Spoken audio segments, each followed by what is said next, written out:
नमस्ते दोस्तों, आज इस वीडियो में हम बात करेंगे बजाज ऑटो के बारे में। देख सकते हो बजाज ऑटो 12% ऑलमोस्ट गिर चुका है और बहुत लोग इस स्टॉक को लेके नेगेटिव न्यूज़ बना रहे। कोई बोल रहा है इसका टारगेट 8,000 है, कोई बोल रहा है इसका टारगेट 10,000 आने वाला है। ठीक है, इस वीडियो में हम डिस्कस करेंगे कि क्या अभी ये अच्छे प्राइस पर चल रहा है, नहीं चल रहा है, क्या यहाँ से और गिर सकता है, नहीं गिर सकता है। इसके थोड़े रिजल्ट पे भी आपको मैं फोकस कराऊंगा, जिससे आपका थोड़ा ये ढक्कन है ना, जो दिमाग का ढक्कन है वो खुल जाएगा। ठीक है, तो वीडियो आराम से देखो और थोड़ा आपको फ़ैन वगैरह का आवाज़ आता रहेगा तो आप एयरफोन नहीं लगाइए तो चले, मतलब एयरफोन लगाओगे तो नॉइज़ सुनाई देगा। और नॉर्मल अगर आप सुनोगे ना अपने जो मोबाइल का आवाज़ रहता है तो आपको नॉर्मल अच्छे से सुनाई देगा। ठीक है, तो अभी इसका प्राइस चल रहा है 10,300 रुपये के आसपास। आज 10-11% गिर गया है और कंटिन्यू गिरते गया। अभी जो मैं आपको वीडियो में सारी बातें बताऊंगा बजाज ऑटो को लेके, सीरियसली मैं बोल रहा हूँ, जो भी आपका नेगेटिव रहेगा बजाज ऑटो को, वो सारी बातें निकल जाएगी आपके दिलो दिमाग से। ठीक है, तो यहाँ पे ये लोडिंग ही हो रहा है, अभी तक नेट नहीं चल रहा है क्या भाई? ठीक है, इसका हम लोग तब तक वो देख लेते हैं शेयर का प्राइस। देख सकते हो कि बजाज ऑटो काफ़ी नामचीन और बड़ी कंपनी है, इंडिया की भी, और एक्सपोर्ट भी करती है बाहर। ठीक है, सारा बहुत डिटेल में नहीं जाएंगे, मैं फटाफट आपको बता दूंगा ताकि ऊपर काफ़ी अच्छे से समझ में आ जाएगा आपको। मार्केट कैप देख सकते हो 2,86,000 करोड़ के आसपास है, यानी कि हैवी और बड़ी एक कंपनी है, दमदार कंपनी है। ये सारी बातें बेसिक क्यों बता रहा हूँ, क्योंकि लोग जब स्टॉक का प्राइस गिरता है ना, ये सारी बातें भूल जाते, जो अच्छी बातें रहती है वो स्टॉक की भूल जाते।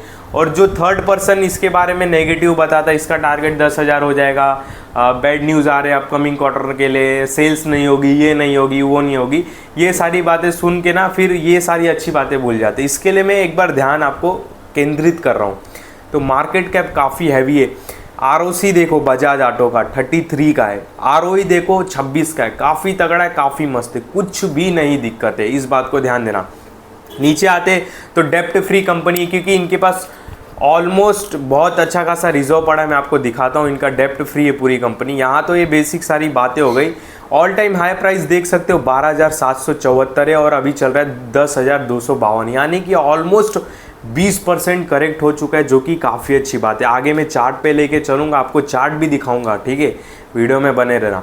अभी यहाँ पर आपको मैं नीचे लेके चलता हूँ। यहाँ पर देखो, इसी क्वार्टर के रिजल्ट की मैं बात कर लेता हूँ। अभी देखो इनका मैंने आपको पहले बता दिया कि लास्ट क्वार्टर से कभी भी सेल्स को नहीं कंपेयर करना चाहिए, उसके लास्ट ईयर के लास्ट क्वार्टर से करना चाहिए, सेम क्वार्टर से।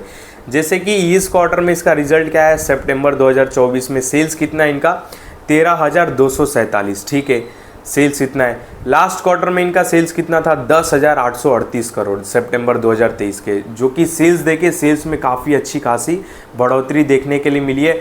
अराउंड आप कितना बोल सकते हो, 20-22% की सेल्स ग्रोथ है ईयर ऑन ईयर, शायद देख लेना कैलसी यूज़ करके उतना। ठीक है, बाद में अगर मैं आपको बताऊं तो इनका देखो OPM में गिरता हुआ दिखाई दे रहा है। ऑपरेटिंग प्रॉफिट मार्जिन जो रहता है ना, पहले इनका 20% था और अभी गिर के हो गया 16%, और जिसके वजह से स्टॉक प्रेशर में। फर्स्ट रीज़न ये है।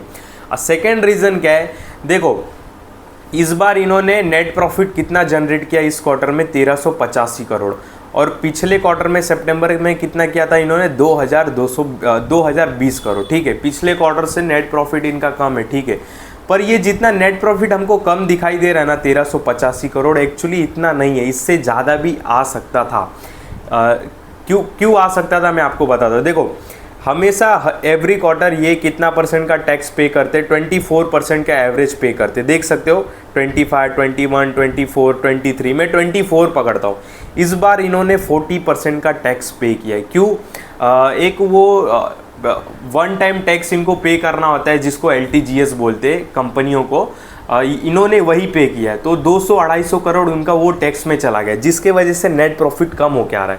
ये शॉर्ट टर्म पे करना होता है, यानी उनको वन टाइम करना होता है, उसको वन टाइम टैक्स कुछ बोला जाता है, LTGS करके भी बोला जाता है। और हाल में ही सरकार ने टैक्स भी बढ़ाया LTGS पे, जाके देख सकते हो, जिसके वजह से इनको टैक्स ज़्यादा पे करना पड़ा, वन टाइम ही करना पड़ता है। आप और डिटेल में आके जाके देख सकते हो, मैं उतना कॉमर्स का स्टूडेंट नहीं हूँ, पर हाँ इनको टैक्स पे करना होता है। और वो टैक्स इनका 200-250 करोड़ का इसमें कुछ पे किया इन्होंने, 200-221 करोड़। तो जो इनका प्रॉफिट था वो टैक्स में चला गया। तो ये शॉर्ट टर्म है, शॉर्ट टर्म एक बोल सकते हो कि इनका नेट प्रॉफिट पे असर पड़ा है।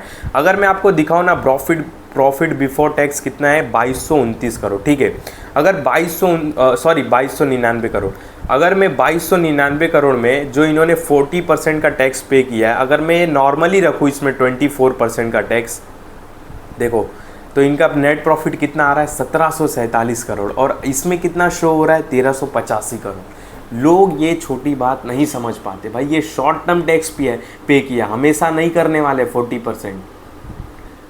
तो ये देखो, ये बात नहीं समझ पाते लोग, बोलते ना यही बात नहीं समझ पाते। अभी थोड़ा पॉजिटिव होते रहोगे स्टॉक को लेके, ठीक है।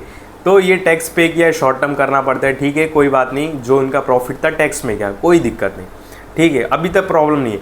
अगर मैं इसके थोड़े और डीप में जाऊँ तो देखो यार, the company is second largest player in domestic motorcycle, third wheeler, two wheeler.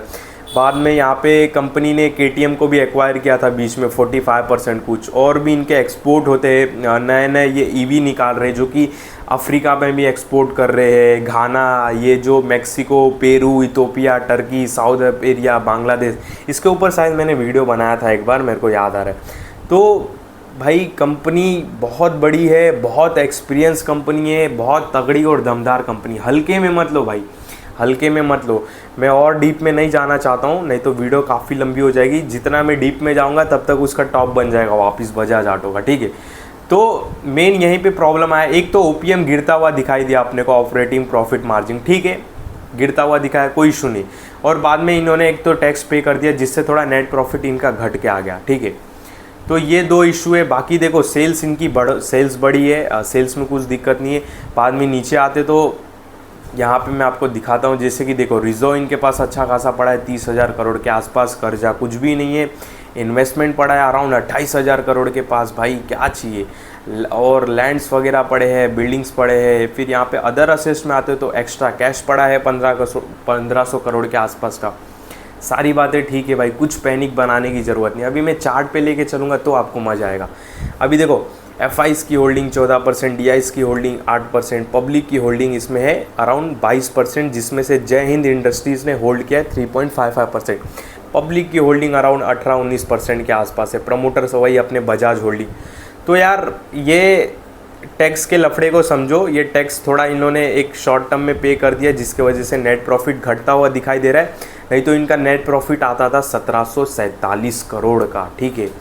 तो ये इनका यही हो गया, 1747 को मैं 1385 से घटाऊँ 362 करोड़ अराउंड, यही टैक्स का लफड़ा हो गया। और OPM भी थोड़ा गिरता हुआ दिखाई दिया। बाकी कुछ नहीं इशू है यार, इतना मतलब इसमें पैनिक वैनिक बनाने की ज़रूरत नहीं है। देखो बजाज ऑटो एक बार ओपन हो जाए, अभी ये स्टॉक अगर गिरा है ना भाई, मौका ही दिखाई दे रहा है, मतलब क्योंकि इतनी ये दमदार स्टॉक है। मैं अगर आपको एक प्राइस रेंज दिखाने की कोशिश करूँ यहाँ पे, एक सेकेंड, प्राइस रेंज तो अपने ऑल टाइम हाई प्राइस से कितना गिर चुका है, अराउंड 20%, और परफेक्ट 20% करेक्शन होने के बाद स्टॉक बाउंस बैक हुआ है। मैंने बहुत बार आपको बताया, बहुत सारे वीडियो में बोला रहेगा, अच्छे स्टॉक ज़्यादा से ज़्यादा 20% गिरते हैं, 25% गिरते, उसके बाद नहीं गिरते, नहीं गिरेंगे। और बहुत मतलब कंडीशन मार्केट की ख़राब है तो ज़्यादा से ज़्यादा 28%, बाकी इससे ज़्यादा नहीं। तो ये ऑलरेडी अपने ऑल टाइम हाई प्राइस से 20% डाउन है, और इससे और ज़्यादा उम्मीद मत रखना गिरने की स्टॉक की। ज़्यादा से ज़्यादा गिरेगा तो और मैं ये क्या होगा, ज़्यादा से ज़्यादा और गिरेगा तो यहाँ पे 5% की उम्मीद करना, और यानी कि अपने 200 मूविंग एवरेज डे ज़्यादा, और यहाँ से उम्मीद करना तो 9,343 के आसपास यहाँ पे आ सकता है, ठीक है। यानी कि यहाँ से और 1,000 रुपये, 800 रुपये की गिरावट, उसके बाद उम्मीद नहीं करना। पर मुझे लगता है कि ये 20% के बाद और गिरेगा ही नहीं। ये अभी जो गिर गया है ना, अभी देखो इसमें बाइंग फटाफट आ गई है।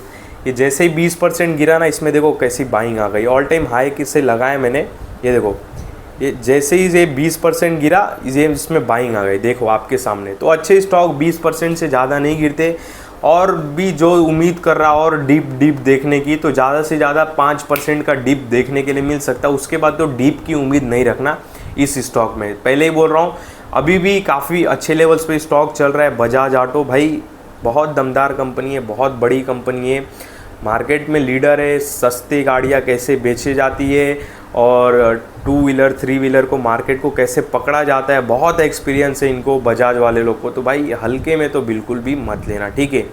बाकी और करेक्शन की उम्मीद नहीं करना, होना चाहिए। और अगर करेक्शन होता है और अगर ये 10,000 के लेवल्स पे आ जाता है तो भाई और अच्छी बात है।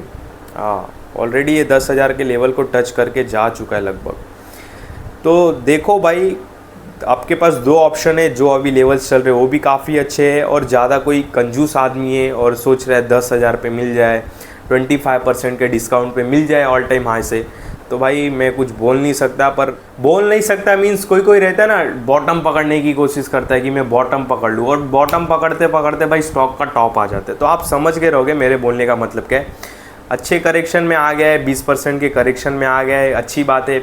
अगर यहाँ से 5% और करेक्शन होता है तो फिर SIP के नज़रिए से भी काफ़ी अच्छा दिखाई देता है, ठीक है। बाकी मेरे इस वीडियो में कोई भी बाय सेल का कॉल नहीं है, ध्यान देना। जो भी मैंने आपको बातें बताई केवल समझाने के लिए बताई, और मेरे किसी भी वीडियो में बाय सेल का कॉल नहीं रहता है, इस बात का ध्यान देना।